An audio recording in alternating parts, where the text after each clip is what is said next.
मोदी साहब, उमर साहब, जीत हमारी, जीत हमारी, लीड हमारी। जलालन लीगी इकतदार आगे मत जाओ। वो आया कि जनाब अब्दुल्ला साहब पेश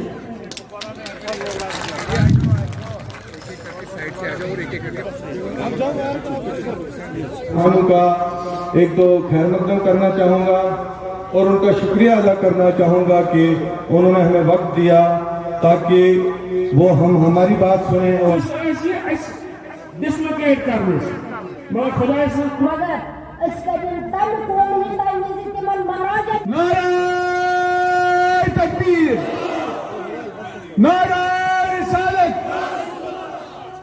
नारे रिसालत, नारे रिसालत। एक ट्रांसपेरेंट प्रोसेस होना चाहिए।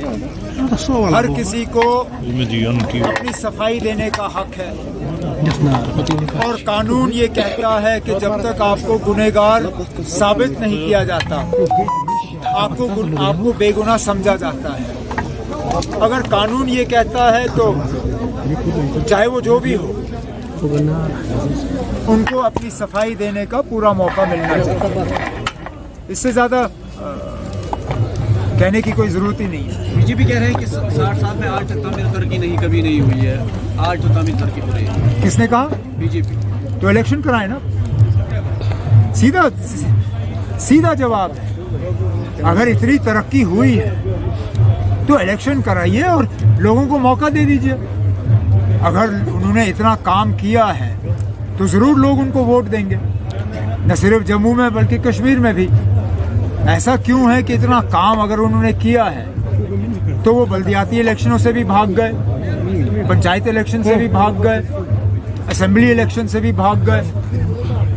कहीं ना कहीं तो उनके कहने और जमीनी सतह पे जो हालात हैं उसमें फर्क है। इलेक्शन कराओ, दूध का दूध पानी का पानी। अल्ताफ बुखारी रिसेंटली कह रहे हैं कि आप जम्मू कश्मीर में जो एनसीए या पीडीपी है अभी रिटायर के बाद नहीं छोड़िए। मतलब जिस तरह बिजली का बहरान काफी ज्यादा है, जिस तरह गरीब लोगों का कनेक्शन काट रहा है, जितने भी सरकारी दफातर है उनको करोड़ रुपए फी बकाया, उनके खिलाफ कोई कार्रवाई नहीं हो रही। सबसे आसान है लोगों को तंग करना, मीटर लगाना। लेकिन सबसे ज्यादा अगर बिजली का इस्तेमाल हो रहा है वो सरकारी दफ्तरों में हो रहा है, सिक्योरिटी के कैंपों पे हो रहा है। मीटर वहां पे भी लगने चाहिए और उनका जो आउटस्टैंडिंग है पहले वो हासिल करो, उसके बाद गरीबों को तंग करो। जो सबसे ज्यादा बिजली इस्तेमाल कर रहे हैं सबसे पहले तो उनसे पैसा लिया जाना चाहिए। जो सबसे कम इस्तेमाल कर रहे हैं सबसे ज्यादा तंग उनको किया जा रहा है। ये हुकूमत का जो ये इस हुकूमत की जो पॉलिसी है ये अजीब ही है और ये हर लिहाज से आपको दिख रहा है। ये मतलब यही तो बदकिस्मती है क्योंकि अनइलेक्टेड गवर्नमेंट है, बेताज बादशाह बैठे हुए हैं, लोगों की तकलीफों का इनको जरा सा भी एहसास नहीं है। अच्छा, उठाना चाहिए। किसने एतराज किया? मैंने खुद 6 साल 15 अगस्त को ये झंडा लहराया है, मैंने इस झंडे की सलामी ली है। हमने कब इस झंडे से जो है रिश्ता नहीं रखा। हमने इस झंडे के लिए कुर्बानियां दी और 47 से दी। हमलावार खबरदार, हम कश्मीरी हैं तैयार, ये नारा कहाँ से आया? ये बाबा कौम शेर कश्मीर शेख मोहम्मद अब्दुल्ला ने उस वक्त एक मुहिम चलाई। नकली बंदूक तक बांटे गए यहाँ लोगों के ताकि उन हमलावारों का हम मुकाबला करें। तब से लेके आज तक 90 के बाद जब बंदूकें आई, जो लोग आज सियासत कर रहे हैं उन्होंने उस वक्त बंदूक का भी फायदा लिया जब हमारे साथी नेशनल कॉन्फ्रेंस के वर्कर उनको निशाना बनाया जा रहा था। ये लोग ऐश कर रहे थे, ये यहाँ जम्मू कश्मीर के लोगों को आज़ादी का ख्वाब दिखा रहे थे, ये यहाँ जम्मू कश्मीर के नौजवानों के हाथों में बंदूक दे रहे थे। उस बंदूक से नेशनल कॉन्फ्रेंस के वर्करों को शिकार बनाया गया।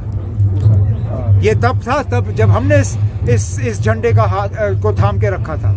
96 में कहाँ थे ये लोग जब फारूक अब्दुल्ला साहब अकेले निकले और यहाँ दोबारा जमहूरियत को कायम की और इस झंडे को थाम के रखा। 15 अगस्त 2002 वो रील निकाल लिया, आपके पास वो रील होगी जब फारूक अब्दुल्ला साहब उस वक्त मोटरसाइकिल के पीछे बैठे, पुलिस के मोटरसाइकिल पे बख्शी स्टेडियम के अंदर, और उसने हाथ में तिरंगा पकड़ के रखा हुआ था। निकालिए वो रील, आप लोगों के पास होगी अपने रिकॉर्ड में।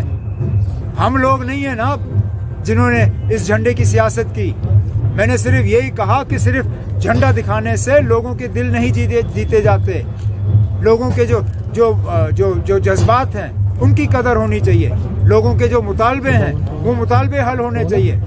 लोगों का ये जो मदर ऑफ डेमोक्रेसी की बात होती है, ये डेमोक्रेसी लखनपुर पहुंचते पहुंचते क्यों खत्म हो जाती है? क्या यहाँ जम्मू कश्मीर के लोगों को हक नहीं है अपनी मर्जी की हुकूमत चुनने का? ये ठीक है ना? अब आप झंडा हमारे सिर आंखों पे, इस झंडे की कदर करना वो हम जानते हैं। हजारों की तादाद में मेरे साथी जो हैं वो कुर्बान हुए हैं इस झंडे की कदर करते हुए। झंडे की कदर की सबक जो है हमें वो सीखने की जरूरत नहीं है किसी से, लेकिन कम से कम जमहूरियत का जो कत्ल हो रहा है जम्मू कश्मीर में, वो सिलसिला रुकना चाहिए। 26/11 जो टेरर अटैक हुआ था उसकी बरसी आज है, वो एक उसको ब्लैक डे ही और क्या कह सकते हैं उसको, अफसोसनाक वाक़ा जिस तरह वो हुआ। और मुझे लगता है बड़ी बात ये है कि उसके बाद इस तरह का हमला मुल्क में हो नहीं पाया, और हम तो यही उम्मीद रखेंगे कि 26 नवंबर जैसा हमला, ऐसा हमला कभी दोबारा इस मुल्क को ना देखना पड़े। उससे ज़्यादा क्या कह सकते हैं।